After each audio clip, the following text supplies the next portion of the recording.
오늘 함께 나눌 말씀의 제목은 용서받을 권리는 없다입니다. 이 말이 좀 더 아프게 들렸으면 해서 따위를 넣었습니다.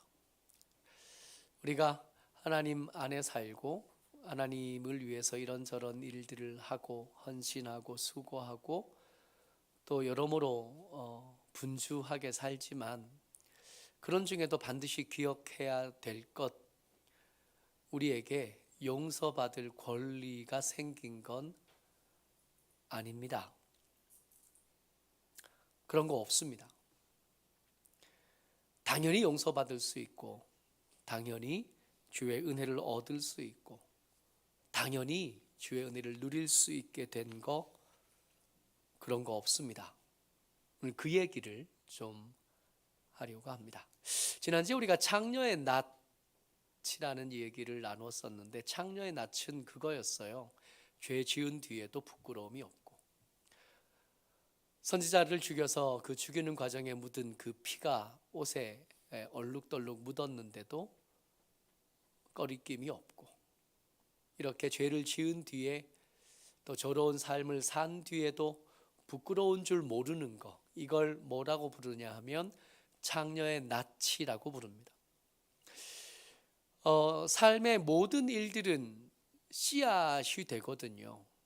우리가 살아온 시절, 살아온 시간들은 반드시 씨앗이 돼서 언젠가 때를 맞으면 그게 열매가 되는 법입니다. 언젠가 봄이 될 거고 언젠가 비가 올 거고, 그러고 나면 싹이 날 테고 자라서 꽃이 필 테고, 그 꽃은 반드시 열매가 될 겁니다. 지금 유다와 예루살렘이 살아온 시간들은 창녀의 낯을 가지고 산 삶이었고, 창녀의 낯을 가지고 산 삶이 그저 그냥 없어지는 법은 없는 거죠. 반드시 열매가 될 텐데, 그들이 맺은 열매가 오늘 우리가 읽었던 그 말씀 주변에 등장을 합니다. 11절 말씀, 12절, 13절까지 같이 한번 읽어드립니다. 시작.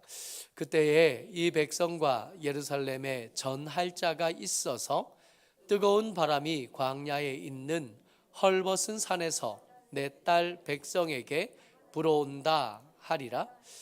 이는 키질하기 위함도 아니요 정결하게 하려 함도 아니며 이보다 더 강한 바람이 나를 위하여 오리니 이제 내가 그들에게 심판을 행할 것이라. 보라, 그가 구름같이 올라오나니 그의 병거는 회오리 바람 같고 그의 말들은 독수리보다 빠르리로다. 우리에게 화 있도다. 우리는 멸망하도다 하리라. 창녀의 낯을 가지고 산 삶은 반드시 열매가 맺어서 파탄을 만들어내게 될 텐데, 이 파탄을 만들어내게 될 그 열매를 징계할 수단으로 하나님께서 오늘 뭘 가지고 오셨냐 하면 바람을 가지고 오셨답니다. 근데 이 바람은 때때로 우리 가운데 굉장히 중요하고 의미 있는 것, 때로는 깨끗하게 하는 것이고 때로는 삶의 동력을 얻게 하는 것으로 작용하거든요. 그런 바다가 있답니다. 바람이 불지 않는 바다 말이에요. 무풍지대라고 부른대요. 바람을 동력 삼아 다니던 이 범선들은 그 무풍지대에 닿으면 오도가도 못하고 거기서 죽어가는 수가 많았답니다. 그때 바람은 이 사람들에게 생명과 같은, 그때가 바람은 내가 목적한 곳에 닿게 해주는 은혜가 되는 거고 긍휼이 되는 거예요. 근데 여기서 언급하시는 바람은 그런 바람 아닌 거예요. 이 낙동강 주변에 그 안동댐부터 시작해서 여기 하구뚝까지 이렇게 자전거 길이 있거든요. 열심히 자전거 탈 때 그 길을 이렇게 오고 갔는데, 어떨 때는 오르막인데도 너무 쉬울 때가 있어요. 바람이 등 뒤에서 부는 거예요.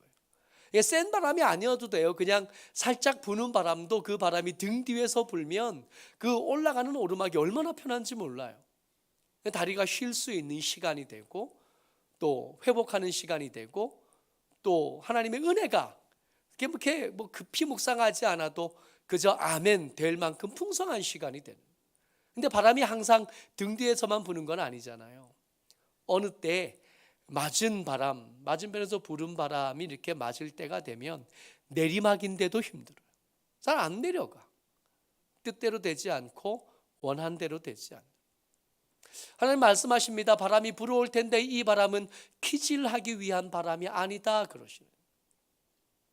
깨끗하게 하는 바람, 너희들을 유용하게 하는 바람이 아니다. 뜨거운 바람이 불 텐데 이 뜨거운 바람이 12절에서는 더 강한 바람으로 확대되었다가 13절에서는 회오리 바람으로까지 확장되어 갈 거예요. 말려 죽이는 바람입니다. 등 뒤에서 부는 바람이 아니라 앞에서 마주쳐 오는 바람이 될 겁니다. 뜻을 이루지 못하게 될 거고 계획한 바를 무너뜨리는 바람이 될 겁니다. 마땅하죠.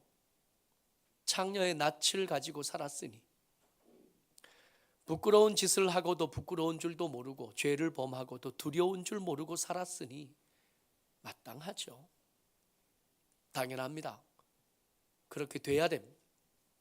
저들에게 깨끗하게 하는 바람, 회복하게 하는 바람, 응원하는 바람이 아니라 뜨겁고 강하고 회오리 같은 바람이 불어서 저를 말려야 되고 저를 날려버려야 돼요. 저들을 없이 해버려야 돼요. 그래야 그 주변 사람이라도 사는 거거든요. 하나님께서 경고를 말씀하시고 다가올 불어올 바람에 대한 징계를 하나님께서 말씀하십니다. 말씀하시는 이유가 뭐예요? 아직 바람이 불기 전입니다. 아직 더 강한 바람, 회오리 바람이 아직 도착하기 전이에요. 아직 도착하지 않은 징계에 대한 하나님의 말씀은 목표가 한 가지밖에 없어요. 제발 그 바람을 맞서는 자리에 서 있지 말라고. 네가 가는 방향이 잘못되었으니까 그 바람을 맞서는 방향으로 걷지 말라고. 얼른 돌아서서 바람을 등지라고. 그 불어오는 바람을 힘삼아서 멀어졌던 내 길을 돌이키고 하나님께로 얼른 돌아오라고 부르는 바람이잖아요. 이게 징계, 미리 말씀하신 징계의 목적이거든요. 저들을 살려내려 하시고 저들을 건져내려 하시고 저들을 회복하게 하시려는 하나님의 특별한 사랑이 담긴 무섭고 엄한 말씀인 거예요. 이게 징계고 이게 저주고 이게 예언인 겁니다. 이 말씀이 제대로 선포되고 이 말씀이 제대로 들려졌다면 열매 맺게 될 겁니다. 근데 그 열매는 반드시 어떻게 되냐 하면 돌이킴, 삶의 방향을 바꾸는 거고 삶의 수단을 바꾸는 거고 삶의 모양을 바꾸는 거예요. 이전에 살던 대로 그냥 살 수는 없어요. 부끄러운 줄을 알게 됐으면 그만두는 거거든요. 다시 한번 부탁을 드립니다. 아들들에게 말해서 부끄러울 만한 일들은 안 하는 겁니다. 나중에 우리 딸들이 우리 인생을 얘기하다가 부끄러워할 만한 일들은 그만두는 겁니다. 그것을 그만두느냐고 돈이 좀 들고 그것을 그만두느냐고 손해가 좀 나는 한이 있어도 그렇게 하는 겁니다. 독재자의 아들이 인터뷰에 나와서 죄송합니다, 미안합니다 할 일, 그런 일 안 만드는 겁니다. 이 말씀을 듣고 돌아오는 사람들에게 요구되는 게 있어요. 앞으로 바람이 불 텐데 이 바람을 맞으면 우리가 죽는 거구나. 그러니 이 바람은 맞서는 게 아니라 등지는 게 맞아. 바람이 이끄시는 대로 하나님께로 가까워지는 게 맞아. 근데 돌아올 때 말이에요. 4장 3절 말씀 같이 읽습니다. 시작. 여호와께서 유다와 예루살렘 사람에게 이와 같이 이르노라. 너희 묵은 땅을 갈고 가신 덤불에 파종하지 말라. 유다인과 예루살렘 주민들아, 너희는 스스로 할례를 향하여 너희 마음 가죽을 베고 나 여호와께 속하라.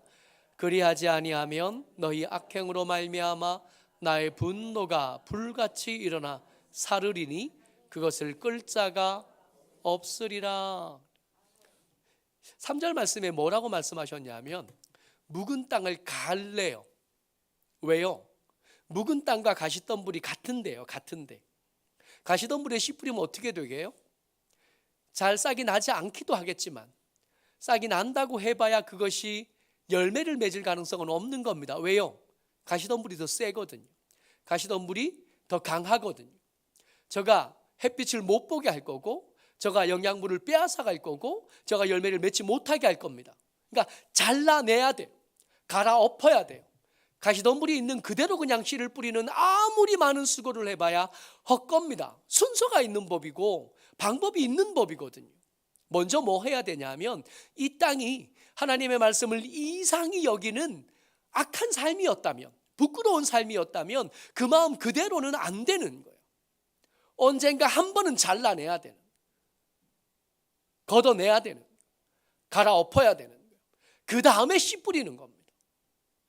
그러니까 이 과정이요, 이 묵은 땅을 갈아엎는 그 과정, 가시덤불을 걷어내는 그 과정이 필요한 거예요. 이걸 뭐라고 부르냐면 할례라고 부른다고요. 근데 문제는 이 말씀을 누가 듣냐 하면 유다와 예루살렘이 듣습니다.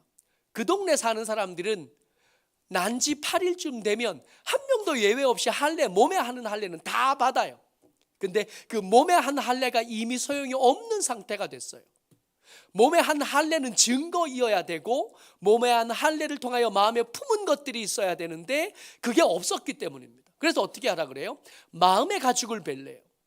마음의 가죽을 베어내야 된답니다. 몸의 가죽은 이미 베어냈는데 그것으로는 효과가 없었다는, 마음의 가죽을 베어내래요. 여러분, 마음의 가죽은 어떻게 베나요? 몸의 가죽을 베는 것은 쉬웠습니다. 병원 가면 돼요. 칼로 베면 돼요. 날카로운 돌 조각으로 베면 돼요. 근데 그것으로 충분하지 않았잖아요. 몸에 상처를 내서 흉터를 간직한 것까지 했는데 그것으로 충분히 도움이 되지 않았어요. 어떻게 해야 돼요? 여러분, 우리 마음을 어떻게 고칩니까? 읽기 잘하는 말씀인데 히브리서 4장 12절 말씀입니다. 글씨가 작은데 보이시나 모르겠어요. 같이 읽어보죠. 시작. 하나님의 말씀은 살아있고 활력이 있어 좌우에 날선 어떤 검보다도 예리하여 혼과 영과 및 관절과 골수를 찔러 쪼개기까지 하며 또 마음의 생각과 뜻을 판단하나니. 다른 방법은 없어요. 마음을 어떻게 베요?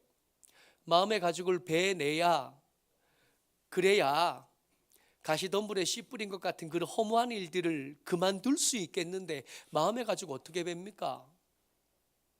하나님의 말씀은요, 살아있고 활력이 있고 좌우에 날서는 어떤 검보다도 날카로워서 그 관절과 골수와 그것들을 찔러 쪼갤 수 있는 하나님의 말씀이 있대요. 여러분, 왜 아침마다 말씀 써서 보내게요? 왜 가을 추수감사절만 되면 성경 읽으라고 2달 동안이나 잔소리를 하게 해요? 왜 할까요? 왜? 다른 방법을 알지 못해서 그렇습니다.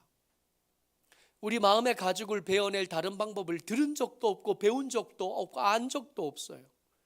결심을 우리가 안 해봤다고요? 제가 아는 신학교 교수님 한 분이 계셔요. 6.25 전쟁 끝에 남하에서 월남하셔서 남쪽에서 총신대에서 신학을 가르치던 분이십니다. 가족들을 다 두고 오셨어요. 혼자 되신 겁니다. 다시 결혼할 생각은 없으셨고 정절을 지키겠다 작정하셨는데 이게 잘 안 되시더래요. 나이는 좀 더 많아졌는데 노인이 됐는데도 이 정욕이 끊어지지 않더래요. 그래서 이 목사님이 거세를 하셨습니다. 근데 정말 충격적인 고백은 이걸 거세를 해도 그 욕망이 줄어들지 않더라는 겁니다.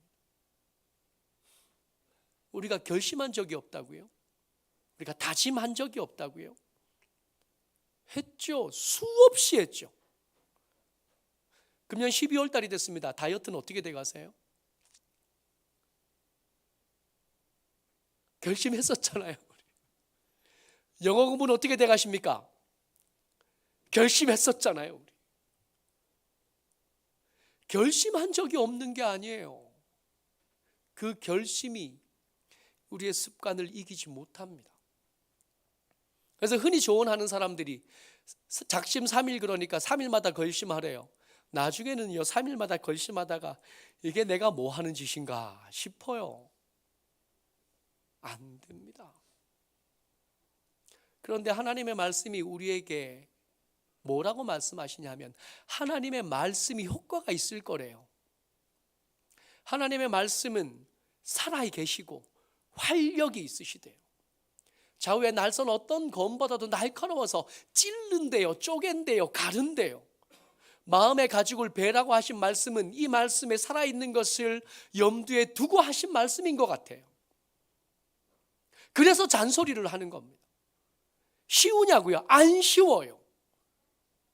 저도 안 쉬워요. 저도 어려워요. 다른 방법을 모르겠으니까 계속 이걸로 잔소리하는 거고 계속 이걸로 저 자신부터 시작해서 채찍질을 하는 겁니다. 말씀을 읽는 거예요. 사실은 새벽 예배 시작할 때마다 뭔 말인지 잘 모르고 설 때가 가끔씩 있어요.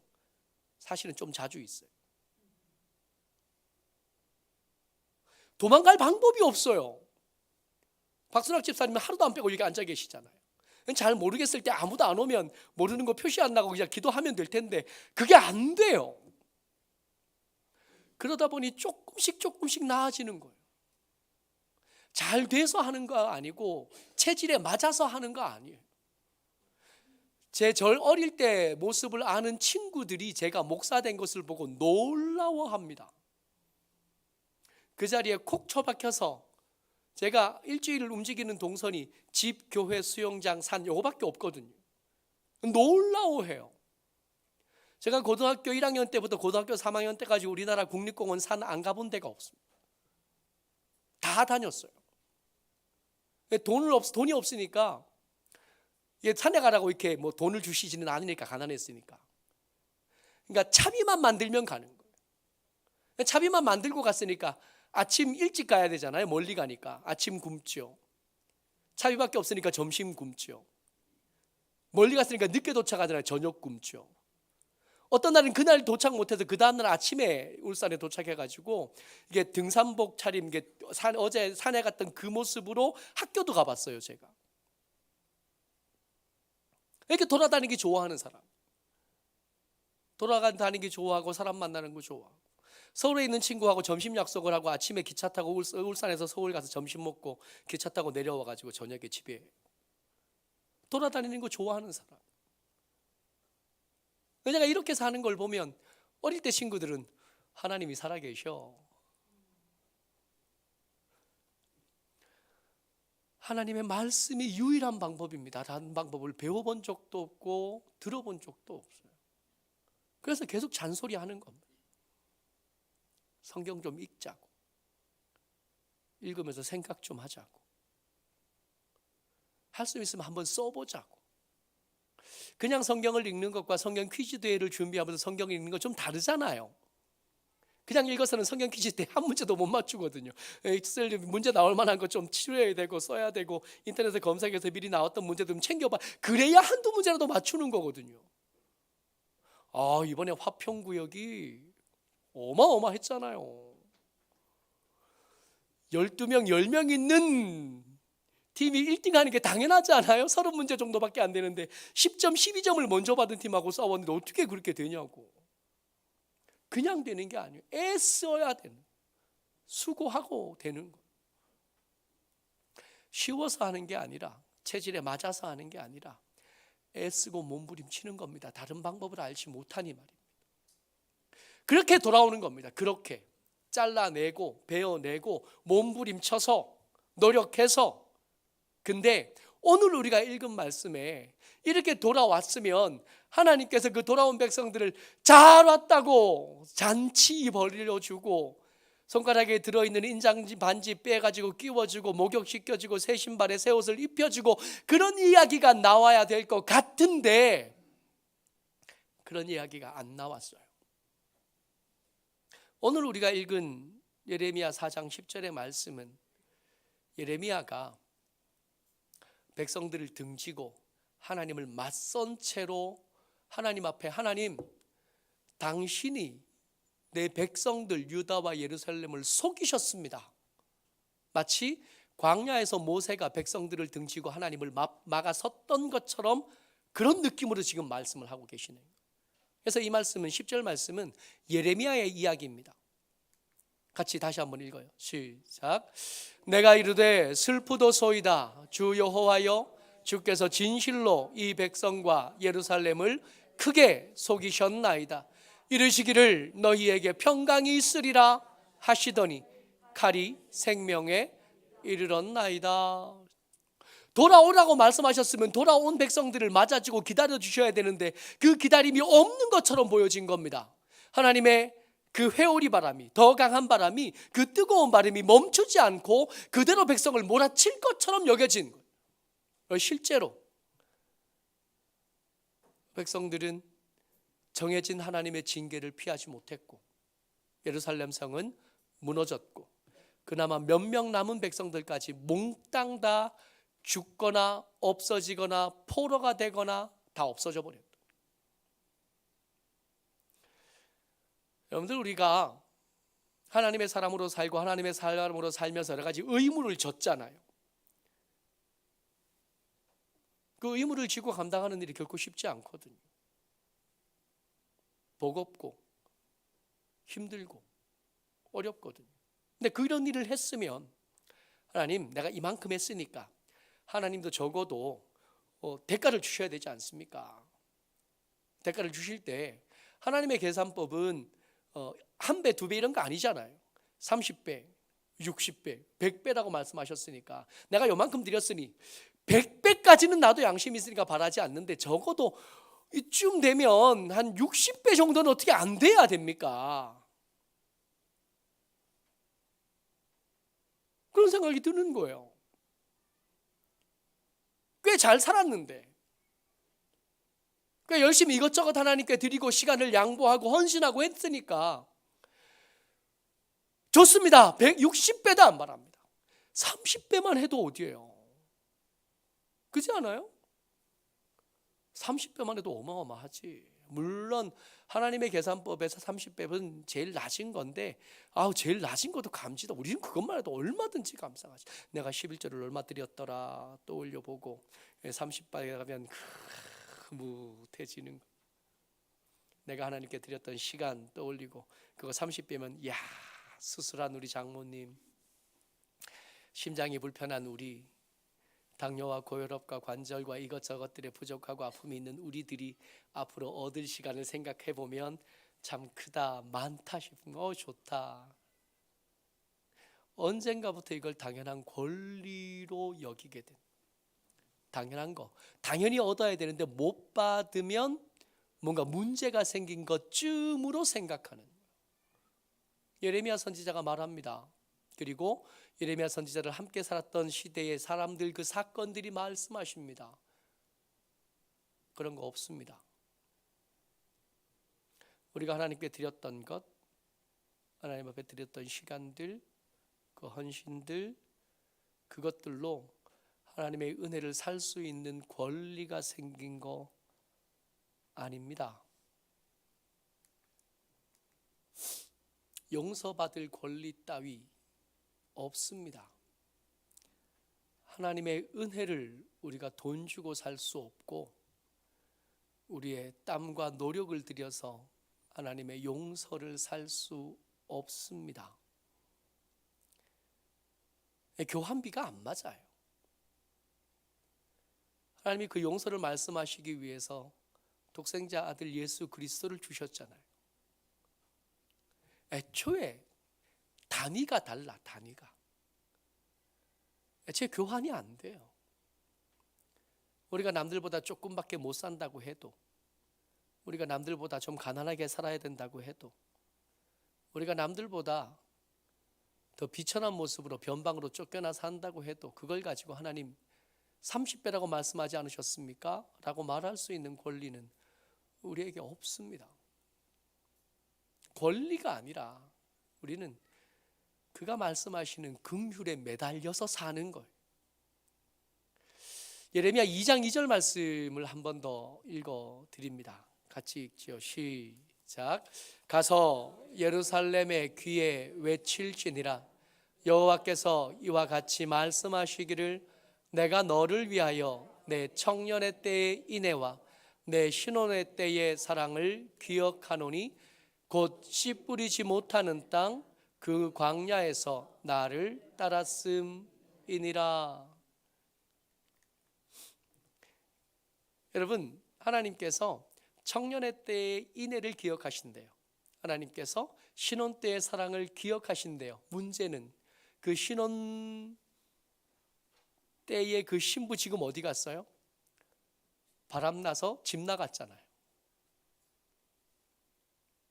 그 청년의 때의 인애, 그 사람 지금 어디 갔어요? 창녀와 눈 맞아서 집 나갔잖아요. 창녀의 낯으로 살잖아요 지금.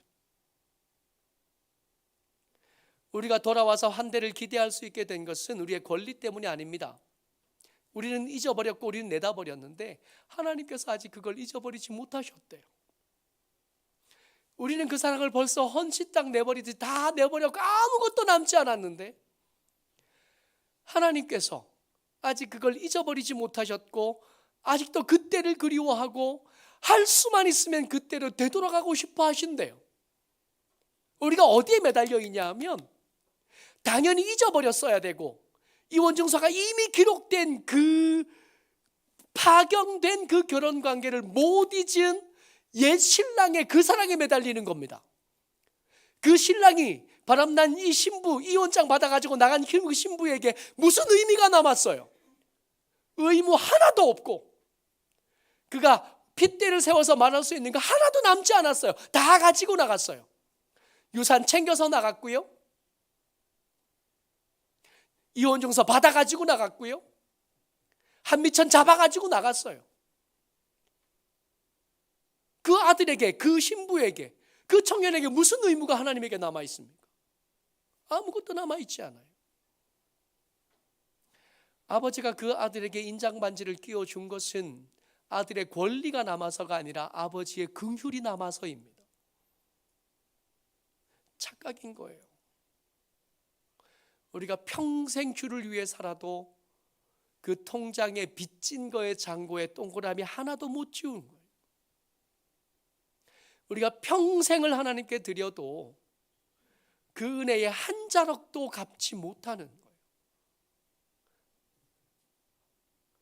교만해져서 내가 하나님 이것을 했습니다 저것을 했습니다 그랬다가는 다시 돌아가는 겁니다. 언제로? 창녀의 낯을 가졌던 부끄러움을 모르던 그런 대로 다시 돌아가는 거예요. 에베소서 2장 4절 5절 말씀입니다. 같이 한번 읽어드리시오. 시작. 긍휼이 풍성하신 하나님이 우리를 사랑하신 그 큰 사랑을 인하여 허물로 죽은 우리를 그리스도와 함께 살리셨고, 이유는 한 가지밖에 없어요. 하나님의 사랑이 아직 안 끝난 거예요. 하나님의 긍휼이 풍성하기 때문입니다. 여러분, 긍휼이 풍성하면 어떤 거예요? 쓸데없는 거예요. 긍휼이 풍성하면 우리는 우리 삶을 못 살아요. 긍휼은 적당해야 돼. 그냥 내 살림 챙기지, 내 새끼 챙기고 내 집안 챙기지. 하나님은 그게 안 되시는 거예요. 좌우 분별이 잘 안 되시는 양반이셔. 적어도 우리를 사랑하는 그 긍휼의 분별이 안 되시는 분이 아버지시니까 거기 매달려서 여기서 사는 겁니다. 그러니 혹여라도 이런저런 일 때문에 무겁고 조금씩 원망도 생기고 불평도 생긴다면 다시 한번 마음을 다잡아야 됩니다. 우리는 권리 때문에 여기 있는 게 아니라 하나님의 긍휼 때문에 여기 있을 수 있게 된 겁니다. 그 긍휼로 감사하고 그 긍휼로 감격하는 저와 여러분 되시기를 주의 이름으로 축복합니다. 아멘.